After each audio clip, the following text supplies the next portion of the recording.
So not too long ago, the official Japanese Sonic website just gave us an official chronological timeline for the series, and I'm here to give my personal thoughts on what I think based off of this information. What are my thoughts exactly? Well, that's what I'm going to discuss in this video. Let's get into it.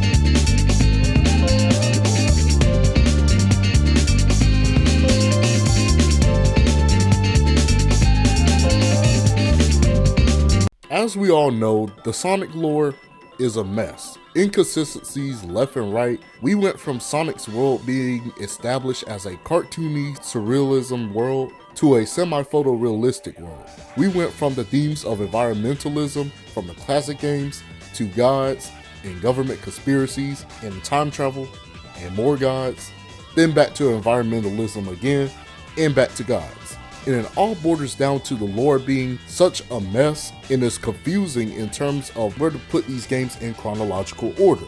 However, it seems that SEGA wants to put all that inconsistency aside for the series and wanted to start fresh and clean their tracks. On one fateful day, the Sonic Twitter account posted a tweet stating, "Everything is canon." And boy, they were trying to make everything canon.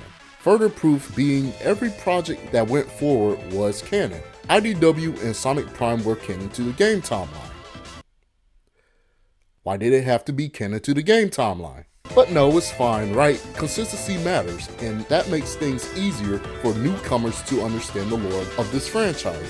And they are pushing this further and further because now we have an official Sonic the Hedgehog timeline. Can I say that the way they organized these into categories was really smart? We have categories such as prehistory with Dark Gaia and Light Gaia, and then what happened with the Ancients and the Chaos Emeralds, even though they retconned Unleashed, what happened 10 and thousands of years ago with Dark Gaia's first destruction on Earth, along with a race of descendants of the Babylon in the Ark of the Cosmos, thousands of years ago with the fall of the Echidna tribe and the birth of Chaos, 2,000 years ago with the Black Arms and the birth of Emerald, part of a tribe called the Gizoids, 50 years ago with the creation of Shadow and the raid on the Ark, and surprisingly enough, 10 years ago, chronologically, Sonic and Elise traveled back in time to blow out the flames of Solaris, making the events from 06 non-existent. Which begs the question, if Sonic and Elise made the events of 06 non-existent in the past, then how did 06 the game happen? Sonic lore, man, it's so confusing. And then we move on to the classic era and the modern era. And I'm going to point out, well, I wouldn't say issues, but just straight up confusion. Okay, so you remember how I made my Sonic Age retcon video a while back talking about how they flip-flop the fact that classic Sonic is a younger version or a past version of Sonic rather than just an aesthetic change, right? So Sonic Mania, the game that came after Sonic and Knuckles because for some reason Sonic 3 doesn't exist. Okay, I calmed down now, but anyways, as we know, in the ending of Mania, Sonic went through a portal that leads to the period of where Forces takes place, right?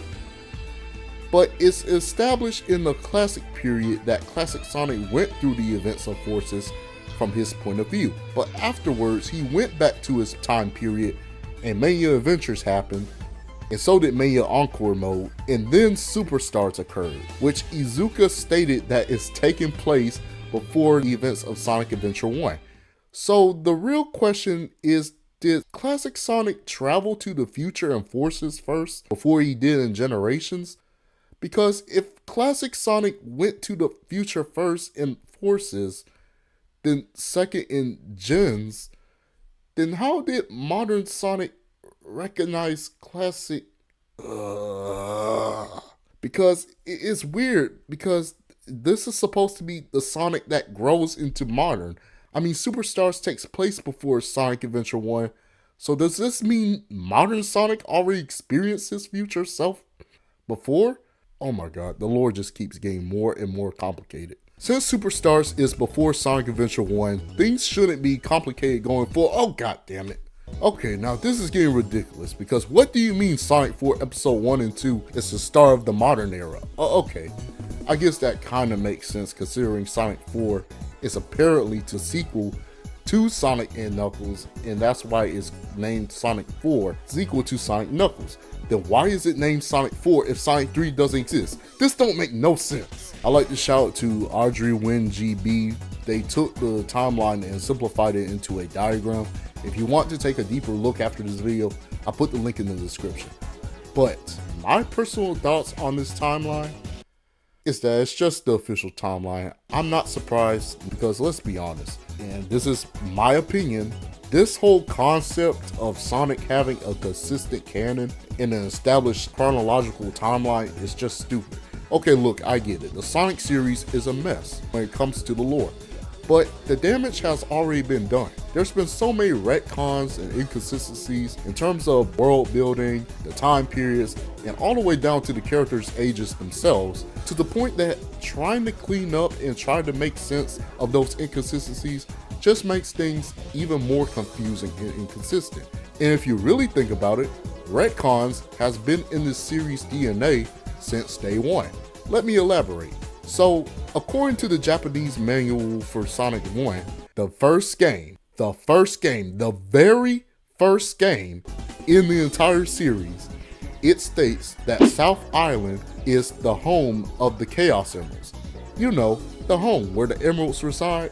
But wait, in the Sonic 2 Japanese manual, it states that Westside Island is the home of the Chaos Emeralds. But wait, you silly goober, it's actually Angel Island. It has one giant emerald and has a guardian. No wait, they're actually from space and not naturally born on Earth. Do you see what I mean?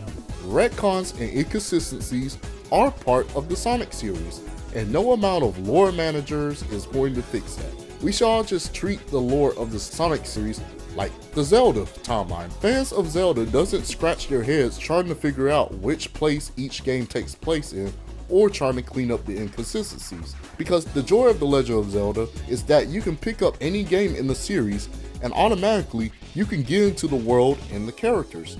Just like with Sonic.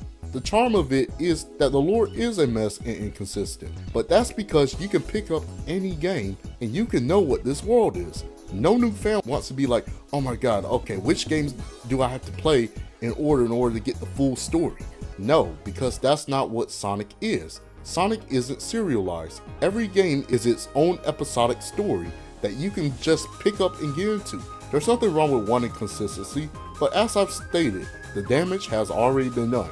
But that's my whole 2 cents on the whole official timeline thing. It's whatever to me. Like I've stated, I don't really care about the canon or the lore because I just enjoy Sonic for what it is in the games. As long as the gameplay is great and the characters are consistent and the stories are impactful, then that's good enough for me. But if you have anything that you want to add on to this video, let me know your thoughts in the comments down below because I love to hear them. And also, if you guys are new to the channel, don't forget to subscribe so you don't miss out on any future content. With that being said, have a good day, have a good night, and I'll see y'all in the next video. Peace!